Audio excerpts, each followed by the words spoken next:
Saludos y bendiciones. Que la paz de Dios esté siempre en sus vidas y en sus corazones. Y que la bendición de mi Dios Altísimo caiga siempre sobre toda tu familia y los que te rodean. En esta hora vamos a analizar un tema para la gloria y la honra de mi Dios Padre y de mi Señor y Salvador, Jesucristo. El tema que vamos a tratar hoy está titulado El Día de San Valentín, Día del Amor y de la Amistad. Hoy vamos a descubrir juntos esta celebración, este día, dónde tiene su origen y si realmente es parte de un reglamento que tienen que cumplir los cristianos o si realmente esta celebración es parte de un mito, una tradición para apoyar el comercio y cimentar nuestras creencias en una religión la cual se rige por dogmas, mitos y tradiciones. Todo esto lo vamos a descubrir juntos hoy, si me acompañas hasta el final del video, en el nombre de Jesucristo. Antes vamos a abrir nuestra escritura para dar inicio en el libro de San Marcos, capítulo 7, del 5 al 8, dice lo siguiente. Y entonces los fariseos le preguntaron a Jesús: ¿por qué tus discípulos no andan conforme a la tradición de los ancianos, sino que comen pan con las manos sucias? Respondiendo Jesús les dijo: hipócritas, bien profetizó de vosotros Isaías, como está escrito: este pueblo de labio me honra, mas su corazón está lejos de mí. Pues en vano me honran, enseñando como doctrina mandamientos de hombres, porque dejando los mandamientos de Dios, se afanan a la tradición de los hombres, etcétera, etcétera. Aquí nuestro Señor Jesucristo, como el apóstol Pablo, Pedro y todos los apóstoles, en algunas cartas, en algunos capítulos de las Escrituras, nos dicen que todo cristiano, todo creyente en Jesucristo, se tiene que alejar de los mitos y tradiciones, enseñanza puestas por hombres para beneficio de los mismos creadores, o sea, de los mismos hombres, ya que son mitos y tradiciones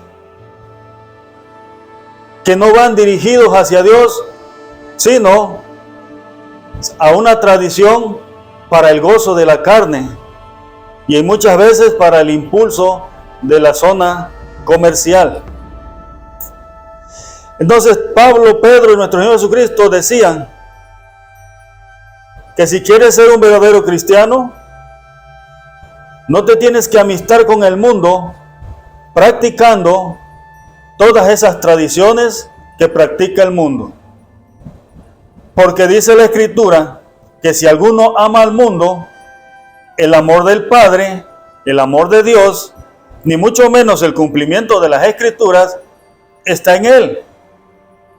Porque el mundo nunca ha podido agradar a Dios en medio de todos sus mitos y tradiciones. Y si tú no quieres convertirte en una alma adúltera delante de Dios y de nuestro Señor Jesucristo, tienes que apartarte de todas las tradiciones del mundo. Hago un paréntesis y te comento lo siguiente. En la época actual, el cristiano, aún sin darse cuenta, todavía practica las tradiciones del mundo. Y no tan solo las practica, sino que aún dirigentes, pastores, ministros, encargados de casas de oración, llevan el mundo a la casa de oración. Y se hacen parte de todos esos guardamientos de días, que son mitos y tradiciones del mundo, los cuales usted ya sabe y ya conoce porque vienen especificados en un almanaque gregoriano, juliano, por el cual se rigen todos los gentiles.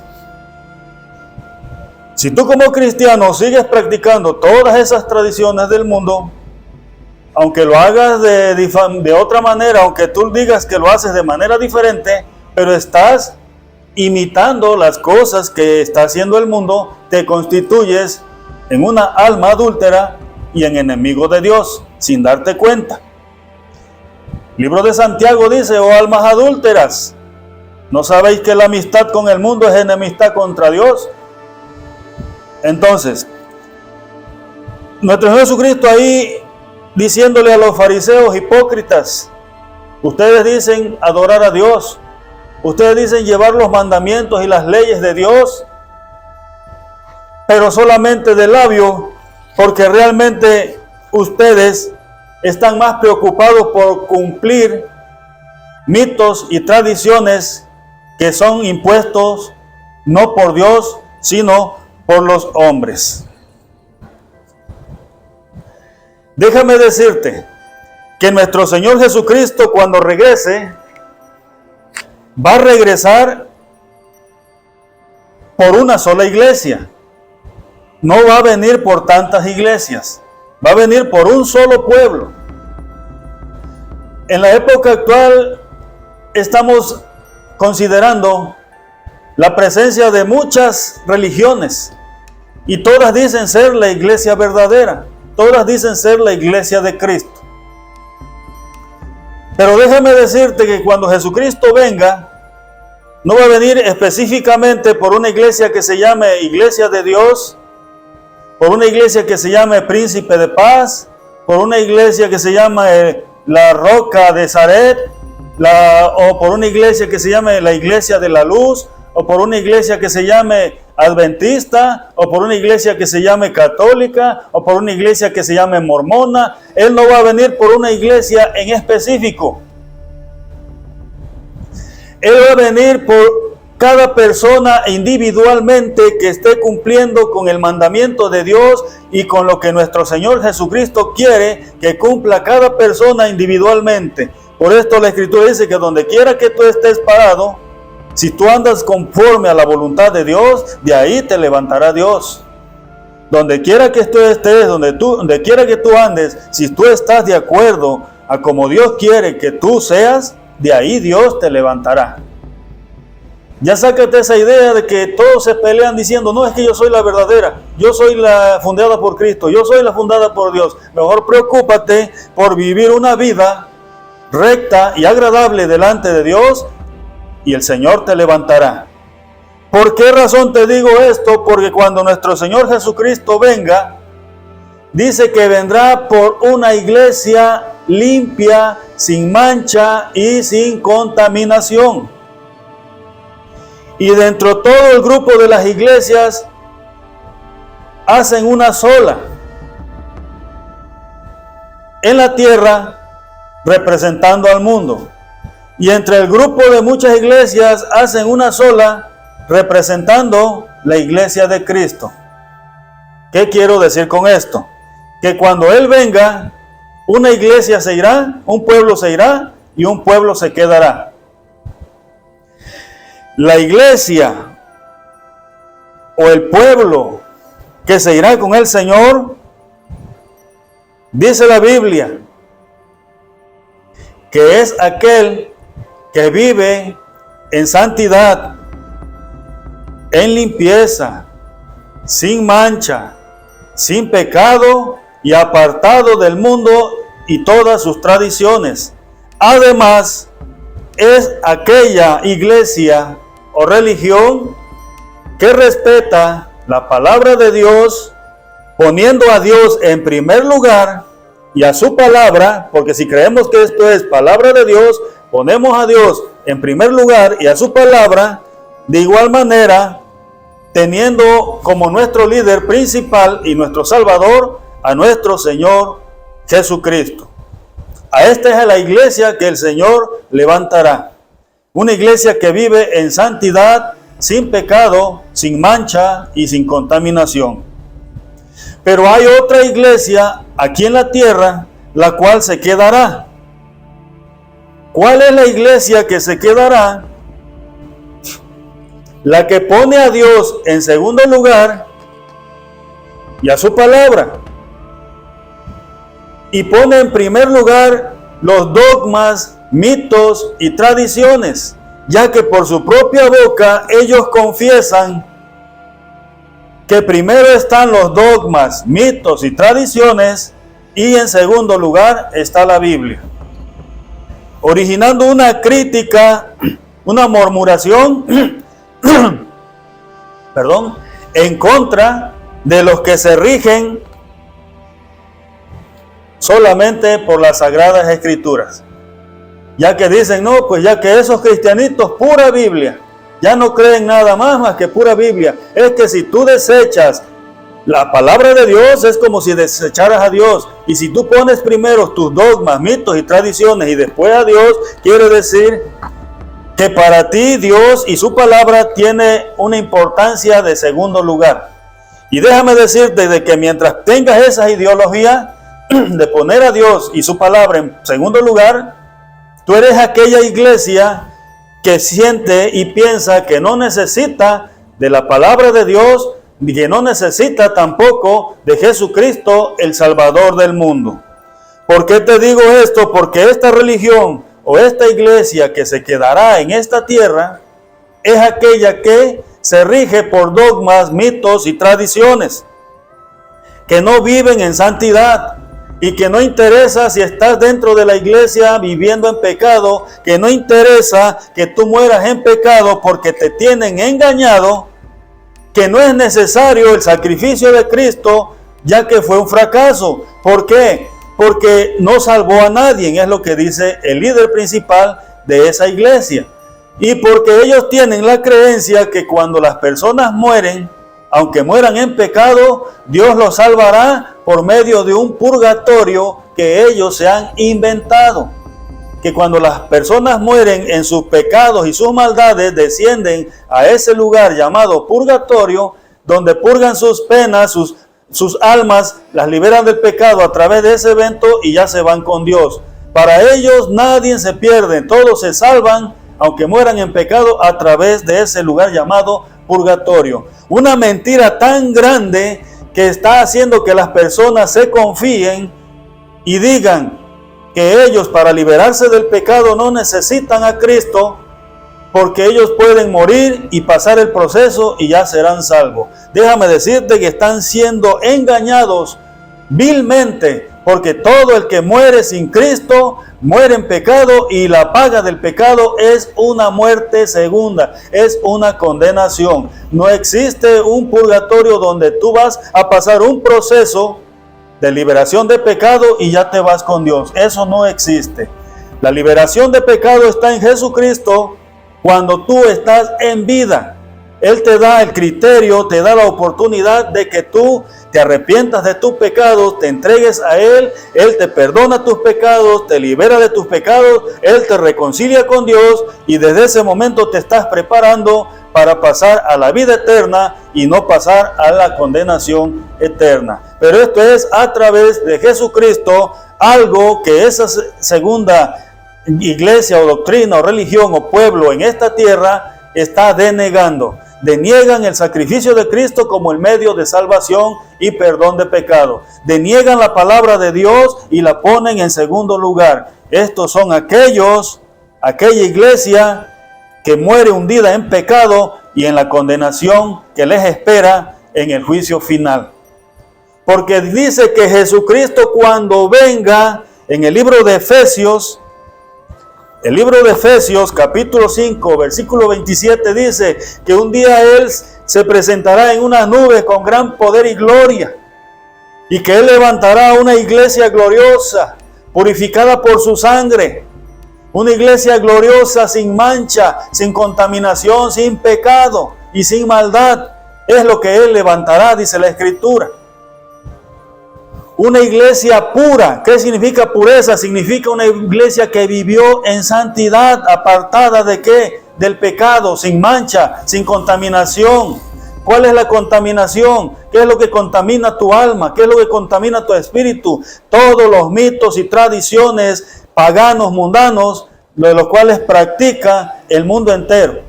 Todo eso contamina nuestra alma, nuestro espíritu, y toda esa contaminación no permitirá que tú veas la gloria de Dios y que tú seas levantado por Jesucristo como la gloriosa iglesia y pueblo de Él.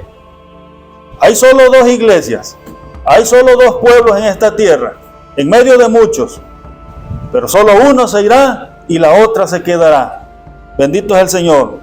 Entonces, por esto es importante, es necesario que tú como cristiano ya dejes de practicar todos los mitos y tradiciones del mundo. Todos los mitos y tradiciones del mundo es como si estuviéramos hablando de aquella que toma parte de esa organización, de esos mitos y tradiciones que se llama Iglesia Católica Apostólica Romana.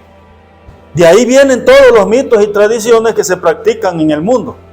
Entonces, si tú como cristiano sigues practicando todo eso, aunque tú digas que lo haces de buena voluntad, de buena manera, tú estás ahora sí que imitando lo del mundo y ya estás cayendo en un pecado delante de Dios. Apártate de todo eso, dice el Señor, apartaos de toda inmundicia, apartaos de todo pecado, apartaos de toda maldad, apartaos de todas esas tradiciones mundanas, paganas, porque eso te llevará a la condenación. Te voy a dar hoy 3 ejemplos, entre muchas celebraciones paganas, mundanas, de las cuales el cristiano participa, sin darse cuenta. Y dentro de las iglesias también llevan a cabo esos eventos. Entonces, ni aunque lo hagas en modo cristiano, en modo evangélico, no, eso no te salvará, porque tú estás de toda manera practicándolo. Apártate de todo eso, porque eso te llevará a la condenación. Por esto es difícil seguir el camino de Dios, seguir el camino de Jesucristo, porque hay que vivir una vida en santidad, apartados de toda esa contaminación. Te voy a dar el primer ejemplo. En la antigüedad existió un sacerdote en el año 343 que se llamó Nicolás. Ese sacerdote, cuando murió el 6 de diciembre del 343 después de Cristo, fue convertido en un santo, y por esto ahora se le recuerda los días 6 de diciembre y en toda la época de diciembre como Santa Claus. Pero fue un sacerdote que se llamó Nicolás, o sea, San Nicolás, que después de muerto lo empezaron a adorar y a recordar su muerte, que fue el 6 de diciembre del 343, como Santa Claus. Y ahí está el cristiano. Dentro de la iglesia he visto personajes con esa vestimenta, los pastores y predicadores, y dentro de las iglesias. Otro evento mundano que practican los cristianos. El 25 de diciembre nació un niño llamado Tamuz en la gran ramera en Babilonia, y en Roma fue conocido como Apolo. Este niño llamado Tamuz en Babilonia y en Roma fue conocido como Apolo. Este Apolo fue un personaje que fue adorado como un dios después de su muerte. Su nacimiento fue el 25 de diciembre. Y ahora los cristianos el 25 de diciembre, no, es que adoramos a Cristo. Mentira, falso. Estás recordando el nacimiento de Tamuz, el dios diabólico de Babilonia, o en Roma conocido como Apolo. El dios Apolo, el dios diabólico, representante del sol. Es el 25 de diciembre, no es el nacimiento de Cristo. Y aún los cristianos están celebrando esos mitos y tradiciones. ¿Quién era ese Apolo? Te voy a hacer un paréntesis. Ese Apolo en vida fue un hombre, un ser humano con mucho poder. Y por esto cuando murió lo convirtieron en un dios. ¿Cómo era en su vida física? Él fue un hombre fornicario, ya que nunca se casó y tuvo muchas mujeres. Investiga el nombre de ese personaje llamado Apolo, el dios sol de los romanos. Y fue un personaje que tuvo muchas mujeres. pero fue transexual, porque vivió también, tuvo como amante algunos hombres, y lee su historia. Entonces, tanto vivía con mujeres como vivía con hombres, entonces era de ambos géneros. Y era un dios que era adorado en el Imperio Romano. Apolo, el dios Sol. Entonces, pero ahí están los cristianos celebrando el 25 de diciembre, el nacimiento de Tamuz o de ese dios. Nos vamos a otra celebración mundana, pagana, como el día de San Valentín. ¿Acaso ya investigaste qué significa o de dónde viene esa celebración? ¿Verdad que no? No lo has investigado, son pocos. ¿Quién era San Valentín? San Valentín era un sacerdote que en su momento él se rebeló en contra de un gobernante, o sea, de un emperador, y acometió cierta situación que lo llevó a que lo decapitaran, a que muriera muerto por manos de ese emperador. Te voy a contar un poco esa historia de este San Valentín que tú celebras los 14 de febrero. En el año 268 surge y toma el poder un emperador. Estamos hablando del Imperio Romano. Este emperador se llamó Marco Aurelio Valerio Claudio, más conocido en las redes sociales como Claudio II. Este emperador hizo un edicto, hizo una ley, y esa ley la hizo pública y dijo: todas las leyes civiles, militares y religiosas tienen estrictamente prohibido casar a hombres jóvenes y mujeres jóvenes, porque cualquiera que incumpla esta ley que estoy imponiendo será muerto inmediatamente. Fue lo que dijo Claudio Aurelio II, el emperador, en el año 268. Bueno, ya había él hecho este edicto, había dado esta orden, pero en esa época también existió un sacerdote al cual conocemos como San Valentín. Pero antes de darte a conocer estos detalles de este sacerdote, déjame decirte cuál era la razón por la cual este emperador, antes mencionado, deseaba que los hombres jóvenes, y estamos hablando desde los 15, 18, 25, 30 años, estaba prohibido que los casaran, que fueran casados. ¿Por qué razón? Porque todos estos jóvenes él los absorbía para que fueran parte de los ejércitos romanos, como soldados romanos, y que ellos no tuvieran un yugo de los cuales estuvieran dependiendo, que fueran libres, ya que él creía que siendo libres ellos podían ser más productivos para aquella meta o aquella decisión que a él había tomado. Y estaba hablando de hombres y mujeres que él iba a llevar hacia su ejército y que iban a cumplir todo, o sea, pasar toda su juventud siendo soldados de ese imperio romano, al mando de ese emperador. Entonces, por esta razón, él prohibió que no los casaran. Ya probablemente 45, 50, qué sé yo, ya son poco útiles en un ejército y probablemente ya tenían la oportunidad. Pero en la juventud, él no quería que ninguna ley civil, militar o religiosa casara a la juventud. Ahora vamos a la existencia de este sacerdote católico en la ciudad de Terni, una ciudad perteneciente a Italia.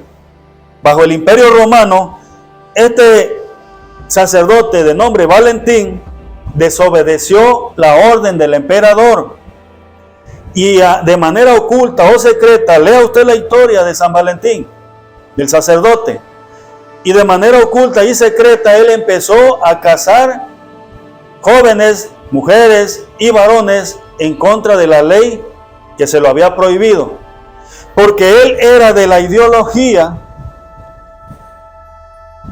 que en medio de cualquier situación él estaba a favor del amor. Ahí estamos bien. Y que él era defensor del amor y que en las creencias que él tenía, que no importaba el género o posición social o religión, lo que importaba era el amor. No importaba que fueran del mismo sexo, del mismo género, fuera hombre con hombre, mujer con mujer, para él no le importaba eso, a él lo que le importaba era que se amaran y de esta manera él los casaba según los presentaba ante Dios. Entonces, toda esta era la ideología de este sacerdote llamado San Valentín, y desde ahí viene la creencia o la ideología de que las personas del mismo género sí pueden contraer matrimonio, ya que lo que importa es realmente el amor. Desde la antigüedad, el dios principal era de ese género. En esa época del 268 al 270, la ideología que traía este sacerdote era la misma. No importaba el género, no importaba que fueran del mismo sexo, simplemente lo que importaba era el amor con el que ellos se amaran y él los casaba. Y eso se ha defendido a través de la historia, pero no ha llegado a una definición total, porque ha habido muchas personas que se han opuesto, así como ha habido muchas personas que han estado de acuerdo en legalizar toda esta situación donde se pueden casar hombres con hombres y mujer con mujer. De hecho, en esa iglesia antes mencionada ya se está llevando a cabo, y ya no de manera secreta, sino de manera pública. Entonces, esas ideologías, ¿de dónde se originaron? Desde antes de este sacerdote, en la época de este sacerdote y hasta la época actual, en esa religión se lleva a cabo. Ahora, cuando tú celebras el 14 de febrero, realmente no estás celebrando la época del amor y la amistad. Lo que estás celebrando es una rebelión, ¿sí? Y la muerte de ese sacerdote, ya que el 14 de febrero del 270, él fue muerto a manos de ese emperador, donde le cortaron la cabeza por estar en contra de las leyes que había impuesto el emperador antes mencionado. Entonces, al tú recordar el 14 de febrero, estás haciendo mártir a una persona que fue rebelde en contra de las leyes y que aprobó el casamiento en géneros diferentes. Ahora ya lo sabes, ahora ya investígalo. Ahora lo importante es que tú creas que si quieres ser la iglesia que Cristo levantará, te vas a apartar de todos esos mitos y tradiciones que guarda la iglesia, que sí se quedará. Como ellos mismos dicen, me podrán decir misa, me podrán criticar, murmurar, podrán decir que soy un hereje, podrán decir que soy un maldito, podrán decir que soy lo que quieran, pero lo que no me podrán dejar, ahora sí, mientras tengamos la libre expresión de que yo deje de decir que si no vives en santidad, que si no vives en pureza, que si no te apartas del pecado, tú no irás a ninguna parte, ni tampoco eres la iglesia que Cristo fundó hace más de 2000 años. Porque la iglesia que Cristo fundó es aquella que se prepara cada día viviendo en santidad y apartada del pecado y de todo tipo de mitos, tradiciones y dogmas impuestos por los hombres religiosos que no buscan la gloria de Dios, sino que buscan su gloria propia. Ahora ya lo sabes. Ahora bien, sométete a Cristo, busca a Dios como debe de ser, apártate de las prácticas del mundo y séle fiel a Jesucristo hasta el final, viviendo en santidad, y Él te dará la corona de la vida. No te desvíes. No digas soy cristiano, pero sigue participando y practicando las cosas del mundano, porque estás a medias. Y dice la Biblia en Apocalipsis que los que están tibios, los que están a medias, Dios los vomitará de su boca. O eres todo cristiano o eres todo mundano. Si eres un verdadero cristiano, ya sabes el fin que te esperará. Pero si eres un cristiano a media o un mundano completo, ya sabes el fin que te espera para el juicio final. Busca a Dios, adora a Dios, sirve a nuestro Señor Jesucristo y Él te dará la corona de la vida. Saludos y bendiciones y estamos pendientes al próximo video.